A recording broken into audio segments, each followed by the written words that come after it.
All right, take two. Welcome to the Quadruple D, which is a show within a show in the Critical Weight Theory podcast. And in this episode, I'm looking at Omeed Malik, who is the peripheral poop head of the week. And hey, that rhymes. How cool is that? And I'm going to get into more biographical stuff about who Omeed Malik is in a little bit. But first, let's look at where this cretin is right now. After leaving Bank of America Merrill Lynch in 2018, financier Omeed Malik launched the advisory firm Farvahar Partners and later helped create 1789 Capital, a venture fund built around right wing and anti ESG politics. So, what is ESG, you might ask? It's actually a term I had not heard until doing research on this character known as Omeed Malik. I am someone who pays some attention to politics, so if I had not heard of anti ESG, there's a chance that many others out there have never heard of it either. So, the anti ESG movement is a political and financial campaign largely led by US Republican lawmakers, and it's aiming to prohibit or limit the use of environmental, social, and governance or ESG factors in state investments, pension plans, and contracting. So they argue that ESG, again, that stands for environmental, social, and governance factors. But they argue that ESG prioritizes non pecuniary social goals over maximizing financial returns and harms fossil fuel interests. Oh no. Well, imagine that. The Republican Party and right wingers and conservative ideology fueling the fossil fuel industry. Well, I never could have picture that, not in a million years. This surely has got to be a hoax. There would never be a right wing organization that is a puppet of the fossil fuel industry. But anyway, core aspects of the anti ESG movement, you've got state level legislation. Numerous states like Texas, Florida, West Virginia, and Arkansas have passed laws banning state entities from doing business with financial institutions that are considered to be boycotting fossil fuel or firearm industries. And there are also fiduciary duty agreements or arguments, I should say. I messed up. I said agreements instead of arguments. But anyway, anti ESG proponents argue that asset managers must focus solely on financial returns or pecuniary factors rather than subjective environmental or social criteria. And of course, in their point of view, all of that is subjective. It's not objective. The only objective, you know, both in terms of truth and in goal, would be profits. And they're targeting what they call woke capitalism. So proponents claim ESG is an ideological tool used to push progressive agendas through corporate policy, often termed woke capitalism. And oh no, can't have that. You got to have anti woke capitalism that doesn't even pretend to care about any sort of social harms or health harms that are happening as a result of industry or policy. So some states have withdrawn billions in state funds from asset managers like BlackRock, citing their focus on ESG issues. And fossil fuel support is huge in this. The movement is largely supported by fossil fuel industry interests seeking to counteract financial pressure against their sectors. And while intended to support local industries, some reports suggest that anti ESG laws can cause negative financial consequences, such as higher interest rates due to reduced competition among contractors. So, anti ESG legislation is facing challenges, with some courts ruling that certain anti ESG laws are unconstitutional.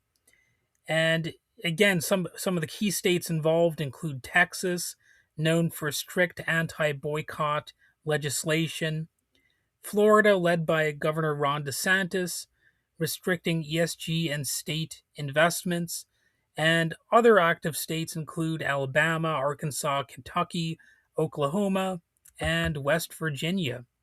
So 1789 Capital was founded with conservative activists and investors, including Rebecca Mercer and Chris Buskirk, and it markets itself as part of a broader parallel economy tied to Trump aligned media, technology, and finance networks. And Donald Trump Jr. himself formally joined the company as a partner in 2024.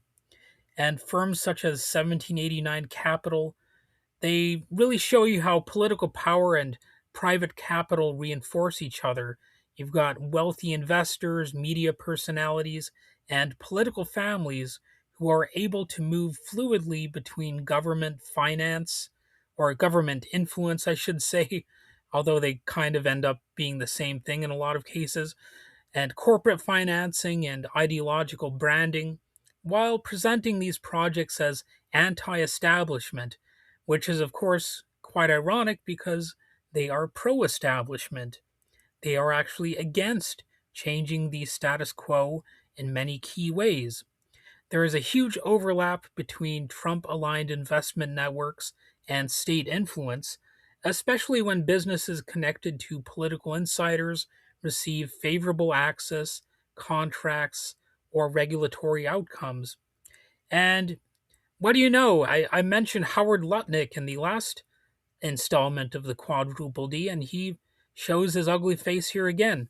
Howard Lutnick's Cantor Fitzgerald has also been linked to this ecosystem. Under Lutnick, the firm reportedly encouraged the alt tech video platform Rumble to go public and advised ventures associated with Omeed Malik. Cantor Fitzgerald has additionally invested in politically connected businesses tied to conservative media and finance. The company has expanded aggressively into cryptocurrency markets as well, particularly through its relationship with Tether, a stable coin, whatever the fuck that even means. Boy, I hate some of these terms they come up with. But anyway, Tether is a stable coin issuer that has faced repeated scrutiny over sanctions evasion and opaque financial practices. And it's a little revealing, of course, that they call these things cryptocurrency. You know, one of the reasons I never really got interested in actively pursuing cryptocurrencies because of the thing they have in front that says crypto. It's almost like they're admitting that this is some shady stuff.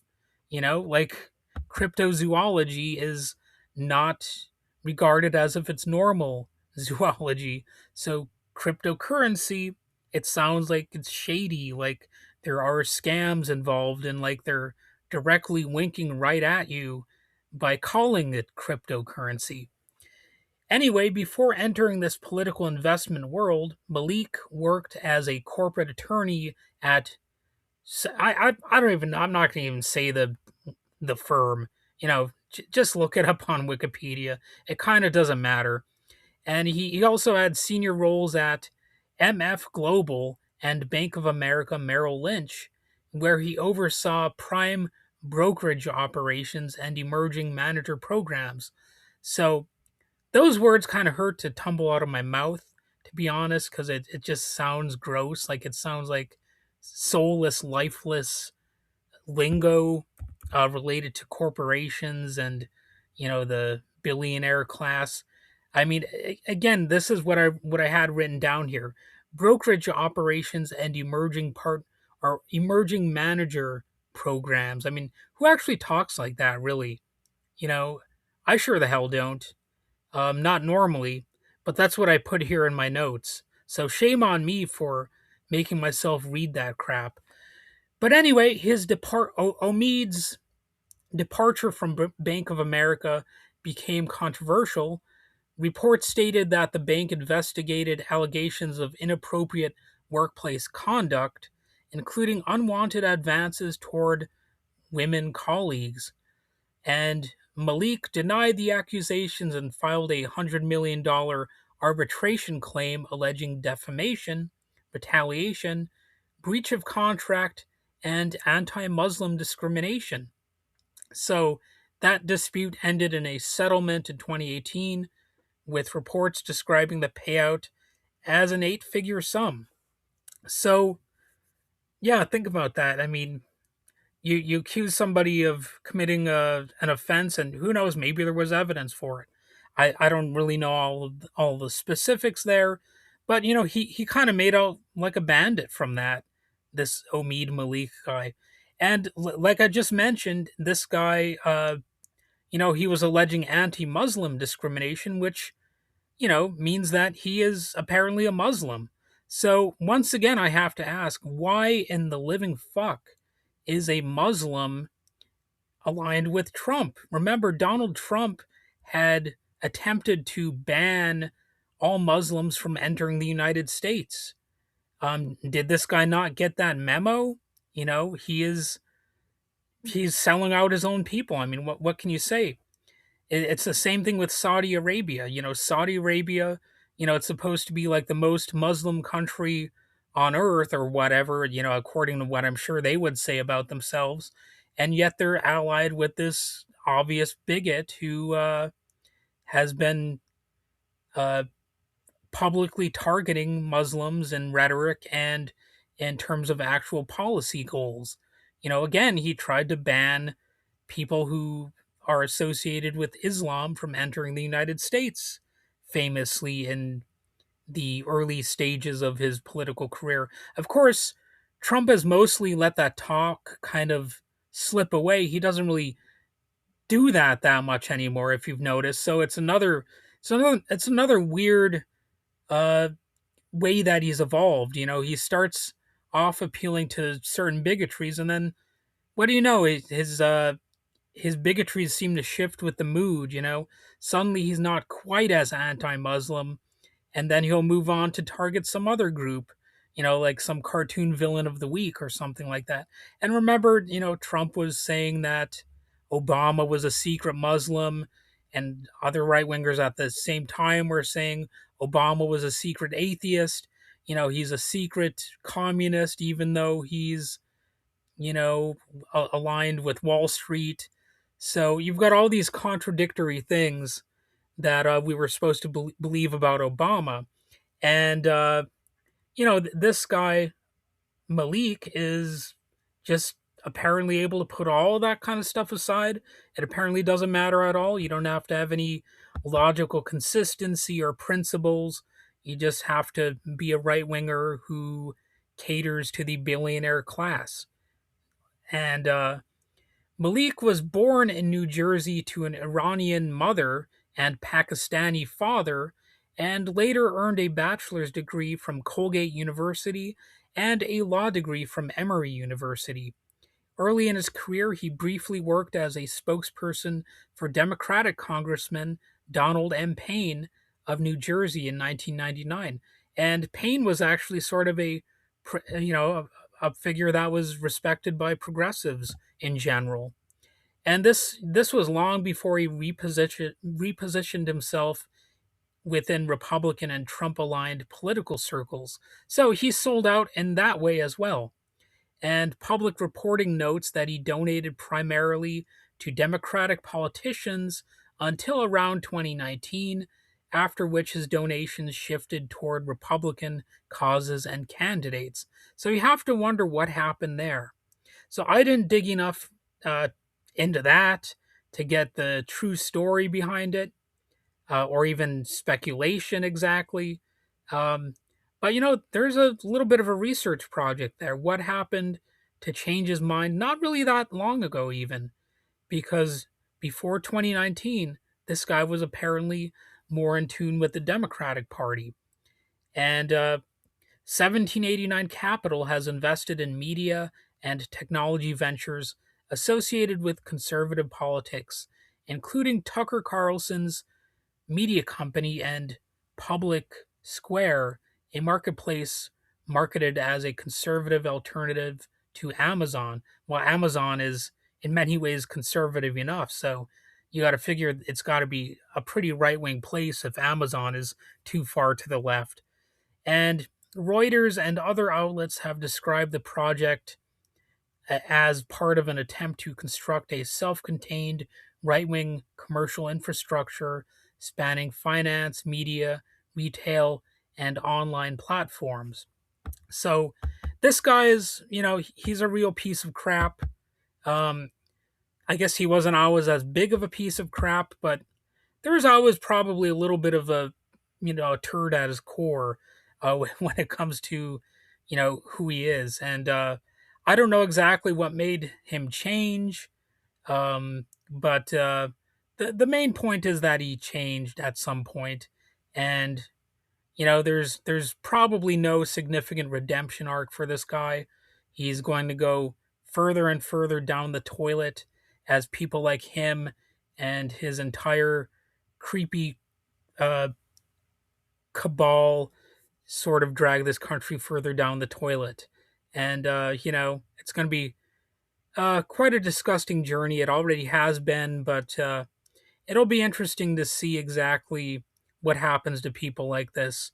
Like as things evolve here, will he ascend to have more political power, or will he just be a footnote to a footnote despite all of his wealth and all of his attempts at grand influence?